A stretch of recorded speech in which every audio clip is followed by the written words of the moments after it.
ಮತ್ತೊಂದು ಕಡೆ ಮೂಡ ವಿಚಾರಕ್ಕೆ ಸಂಬಂಧಪಟ್ಟ ಹಾಗೆ ಹೌದು ಇವತ್ತು ಜನಪ್ರತಿನಿಧಿಗಳ ವಿಶೇಷ ನ್ಯಾಯಾಲಯ ಲೋಕಾಯುಕ್ತದಿಂದ ತನಿಖೆ ಆಗಬೇಕು ಅನ್ನುವಂಥ ಸೂಚನೆಯನ್ನ ಕೊಟ್ಟಿದೆ ಅಥವಾ ಒಂದು ಆದೇಶವನ್ನ ಪ್ರಕಟಿಸಿದೆ. ಆದರೆ ಇದಕ್ಕೆ ಸಂಬಂಧಪಟ್ಟ ಹಾಗೆ ಈಗ ಹೇಗೆ ದೂರುದಾರರು ತಗಾದೆಯನ್ನ ವ್ಯಕ್ತಪಡಿಸ್ತಾ ಇದ್ದಾರೋ ವಿಪಕ್ಷದವರು ಕೂಡ ತಮ್ಮ ಅಸಮಾಧಾನವನ್ನ ವ್ಯಕ್ತಪಡಿಸ್ತಾ ಇದ್ದಾರೆ. ಅಸಮಾಧಾನ ಅನ್ನೋದಕ್ಕಿಂತ ಇದು ಸಾಧ್ಯ ಆಗಲ್ಲ ಅನ್ನುವಂಥ ತಮ್ಮ ಒಂದು ಪ್ರತಿಕ್ರಿಯೆಗಳು ಅಥವಾ ಅಭಿಪ್ರಾಯಗಳನ್ನ ವ್ಯಕ್ತಪಡಿಸ್ತಾ ಇದ್ದಾರೆ. ಅಂದ್ರೆ ಲೋಕಾಯುಕ್ತದಿಂದ ನ್ಯಾಯಯುತ ತನಿಖೆ ಅಸಾಧ್ಯ, ಸಿಬಿಐನಿಂದಲೇ ಇದರ ತನಿಖೆ ಆಗಬೇಕು ಅಂತ ಬಿವೈ ವಿಜಯೇಂದ್ರ ಬಿಜೆಪಿ ರಾಜ್ಯಾಧ್ಯಕ್ಷ ಬಿವೈ ವಿಜಯೇಂದ್ರ ಆಗ್ರಹಿಸ್ತಾ ಇದ್ದಾರೆ. ಸಿಎಂ ಸಿದ್ದರಾಮಯ್ಯ ತಕ್ಷಣ ರಾಜೀನಾಮೆಯನ್ನ ನೀಡಬೇಕು, ಸಿಬಿಐನಿಂದಲೇ ತನಿಖೆ ಆಗಬೇಕು ಅಂತ ಒತ್ತಾಯಿಸ್ತಾ ಇದ್ದಾರೆ. ಭಾರತೀಯ ಜನತಾ ಪಾರ್ಟಿ ನಿಲುವು ಸ್ಪಷ್ಟ ಇದೆ. ಮೈಸೂರಿನ ಮೂಡ ಹಗರಣ ಕೇವಲ 14 ನಿವೇಶನಗಳಿಗೆ ಸೀಮಿತ ಆಗಿರ್ತಕ್ಕಂಥದ್ದಲ್ಲ. ಅಂದಲಿಂದಲೂ ಕೂಡ ಭಾರತೀಯ ಜನತಾ ಪಾರ್ಟಿ ಹೋರಾಟವನ್ನು ತೆಗೆದುಕೊಂಡಿರ್ತಕ್ಕಂಥ ದಿನದಿಂದ ನಾವು ಹೇಳ್ಕೊಂಡು ಬಂದಿದ್ದೇವೆ.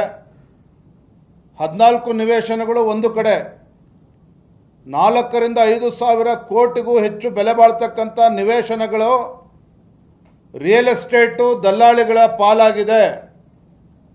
ಇದೆಲ್ಲವೂ ಕೂಡ ಸಮಗ್ರ ತನಿಖೆ ಆಗಬೇಕು ಅಂತ ಹೇಳಿದ್ರೆ ಅದು ಸಿಬಿಐಯಿಂದ ಮಾತ್ರ ಸಾಧ್ಯ, ಒಂದು ಸ್ವತಂತ್ರ ತನಿಖಾ ಸಂಸ್ಥೆಯಿಂದ ಮಾತ್ರ ಸಾಧ್ಯ. ಹಾಗಾಗಿ ಮುಖ್ಯಮಂತ್ರಿಗಳನ್ನು ಆಗ್ರಹವನ್ನು ಮಾಡ್ತಾ ಇದ್ದೇವೆ, ತತ್ಕ್ಷಣ ತಡ ಮಾಡ್ದೇನೆ ಸಿಬಿಐ ಇನ್ವೆಸ್ಟಿಗೇಷನ್ ಸಿಬಿಐ ತನಿಖೆಗೆ ಆದೇಶ ಮಾಡಬೇಕು. ಮುಖ್ಯಮಂತ್ರಿಗಳ ಸ್ಥಾನಕ್ಕೂ ಕೂಡ ತತ್ಕ್ಷಣ ರಾಜೀನಾಮೆ ಕೊಡಬೇಕು. ಮಾನ್ಯ ಮುಖ್ಯಮಂತ್ರಿಗಳ ಹೇಳಿಕೆಯನ್ನು ನನಗೆ ಗಮನಿಸ್ತಾ ಇದ್ದೆ. ಮುಖ್ಯಮಂತ್ರಿಗಳು ಹೇಳಿದ್ದಾರೆ, ಈ ವಿಶೇಷ ನ್ಯಾಯಾಲಯದ ತೀರ್ಪನ್ನು ನನ್ನ ಗಮನಕ್ಕೆ ಬಂದಿದೆ, ನಾನು ಯಾವುದೇ ತನಿಖೆಗೆ ಹೆದರೋದಿಲ್ಲ, ತನಿಖೆನ ನಾನು ಎದುರಿಸೋದಕ್ಕೆ ಸಿದ್ಧನಿದ್ದೇನೆ, ಆದರೆ ರಾಜೀನಾಮೆ ಕೊಡೋದಿಲ್ಲ, ನಾನು ಯಾಕೆ ರಾಜೀನಾಮೆ ಕೊಡಬೇಕು ಅನ್ನುವ ವಿಚಾರವನ್ನು ಮಾನ್ಯ ಸಿದ್ದರಾಮಯ್ಯನವರು ತಿಳಿಸಿದ್ದಾರೆ. ಯಡಿಯೂರಪ್ಪನವರು ಮುಖ್ಯಮಂತ್ರಿಗಳಿದ್ದಾಗ ಆರೋಪಗಳು ಬಂದಂಥ ಸಂದರ್ಭದಲ್ಲಿ ಸಿದ್ದರಾಮಯ್ಯನವರು ವಿರೋಧ ಪಕ್ಷದ ನಾಯಕರಿದ್ದರು.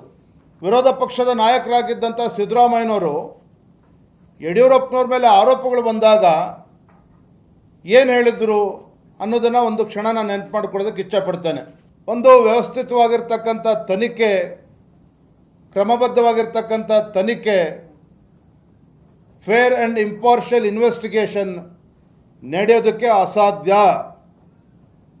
ಹಾಗಾಗಿ ನಾನು ಗೌರವಾನ್ವಿತ ಮುಖ್ಯಮಂತ್ರಿಗಳಲ್ಲಿ ಮತ್ತೊಮ್ಮೆ ಆಗ್ರಹವನ್ನು ಮಾಡ್ತಾ ಇದ್ದೇನೆ, ರಾಜ್ಯದ ಉಚ್ಚ ನ್ಯಾಯಾಲಯದ ತೀರ್ಪನ್ನು ಗೌರವಿಸಿ ಇವತ್ತಿನ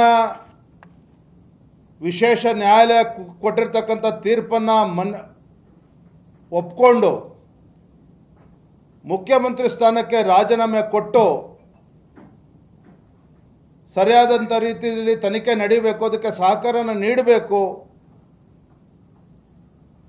ಅನ್ನೋದನ್ನು ಮಾನ್ಯ ಮುಖ್ಯಮಂತ್ರಿಗಳಿಗೆ ನಾನು ಆಗ್ರಹವನ್ನು ಮಾಡ್ತಾ ಇದ್ದೇನೆ, ಒತ್ತಾಯವನ್ನು ಕೂಡ ಮಾಡ್ತಾ ಇದ್ದೇನೆ. ಹಿಂದೆ ಇದೇ ತೆರನಾದಂಥದ್ದು ಒಂದು ಪ್ರಕರಣ BS ಯಡಿಯೂರಪ್ಪನವರ ವಿರುದ್ಧ ದಾಖಲಾದಂತಹ ಸಂದರ್ಭದಲ್ಲಿ ಆಗ ಅವರು ನಡ್ಕೊಂಡಂತ ರೀತಿಗೂ ನೀವೀಗ ನಡ್ಕೊಳ್ತಾ ಇರುವಂತ ರೀತಿಗೂ ಬಹಳ ವ್ಯತ್ಯಾಸ ಇದೆ ಅಂತೇಳಿ ಬಿಜೆಪಿಯವರು ಆರೋಪ ಮಾಡೋದಕ್ಕೆ ಶುರು ಮಾಡಿದ್ದಾರೆ. ಸಿಎಂ ರಾಜೀನಾಮೆಗೆ ಆಗ್ರಹಿಸಿ ಮತ್ತೊಂದು ಕಡೆ ಬಿಜೆಪಿ ಪ್ರತಿಭಟನೆಗೂ ಕೂಡ ಕರೆ ಕೊಡ್ತಾ ಇದೆ. ನಾಳೆ ವಿಧಾನಸೌಧದ ಗಾಂಧಿ ಪ್ರತಿಮೆ ಎದುರು ಧರಣಿ ನಡೆಸುವಂತ ನಿಟ್ಟಿನಲ್ಲಿ ವ್ಯವಸ್ಥೆ ಮಾಡಿಕೊಳ್ಳಲಾಗಿದೆ. ಬೆಂಗಳೂರಿನಲ್ಲಿ ಬಿಜೆಪಿ ರಾಜ್ಯಾಧ್ಯಕ್ಷ ಬಿವೈ ವಿಜಯೇಂದ್ರ ಅವರು ಹೇಳಿಕೆಯನ್ನ ಕೊಡ್ತಾ ಇದ್ದಾರೆ. ತನಿಖೆಗೆ ಸಿದ್ಧ ಅಂತ ಸಿಎಂ ಸಿದ್ದರಾಮಯ್ಯನವರು ಹೇಳಿದ್ದಾರೆ. ಹಾಗೆ ಅವರು ಸಹಕಾರವನ್ನ ಕೊಡಬೇಕು. ಹಿಂದೆ ಯಡಿಯೂರಪ್ಪನವ್ರ ವಿರುದ್ಧ ಇದೇ ತರನಾದ ಪ್ರಕರಣ ದಾಖಲಾದಾಗ ನೀವು ಏನೇನು ಹೇಳಿದ್ರಿ, ಅವರು ಕೂಡ ಆ ಸಂದರ್ಭದಲ್ಲಿ ಏನು ರಾಜೀನಾಮೆ ಕೊಡುವಂತ ನಿಟ್ಟಿನಲ್ಲಿ ಏನಿಂತ ಆರೋಪ ಕೇಳಿಬಂದಂತ ಸಂದರ್ಭದಲ್ಲಿ ಕೂಡಲೇ ಮುಂದಾದಂಥದ್ದಲ್ಲ. ಆದ್ರೆ ಆಗಿನ ಸಂದರ್ಭದ ಬೆಳವಣಿಗೆಗಳು ಈಗಿನ ಸಂದರ್ಭದ ಬೆಳವಣಿಗೆಗಳು ವ್ಯತ್ಯಾಸ ಏನಿದೆ ಅನ್ನುವಂಥದ್ದನ್ನ ಈಗ ಕಾಂಗ್ರೆಸ್ ಕೂಡ ಒಂದ್ ಕಡೆ ಹೇಳ್ತಾ ಇದೆ, ಮತ್ತೊಂದ್ ಕಡೆ ನೀವು ರಾಜೀನಾಮೆ ಕೊಡಲೇಬೇಕು ಅಂತ ಬಿಜೆಪಿ ಹೇಳ್ತಾ ಇದೆ. ಸಂಸದರು ನಾಳೆ ದಿನ ವಿಧಾನಸೌಧದ ಮುಂಭಾಗದಲ್ಲಿರ್ತಕ್ಕಂಥ ಗಾಂಧಿ ಪ್ರತಿಮೆ ಮುಂದೆ ಭಾರತೀಯ ಜನತಾ ಪಾರ್ಟಿ ಎಲ್ಲ ನಮ್ಮ ಶಾಸಕರು, ವಿಧಾನ ಪರಿಷತ್ ಸದಸ್ಯರು, ಸಂಸದರು ಎಲ್ಲರೂ ಸೇರಿ ನಾವು ಪ್ರತಿಭಟನೆಯನ್ನು ಕೂಡ ಹಮ್ಮಿಕೊಂಡಿದ್ದೇವೆ. ನಾಳೆ ದಿನ ಮುಖ್ಯಮಂತ್ರಿಗಳು ತಮ್ಮ ಸ್ಥಾನಕ್ಕೆ ರಾಜೀನಾಮೆ ಕೊಡಬೇಕು, ತನಿಖೆಗೆ ಅವಕಾಶ ಮಾಡಿಕೊಡ್ಬೇಕು ಅನ್ನುವ ನಿಟ್ಟಿನಲ್ಲಿ ನಾವು ಮುಖ್ಯಮಂತ್ರಿಗಳು ರಾಜೀನಾಮೆನ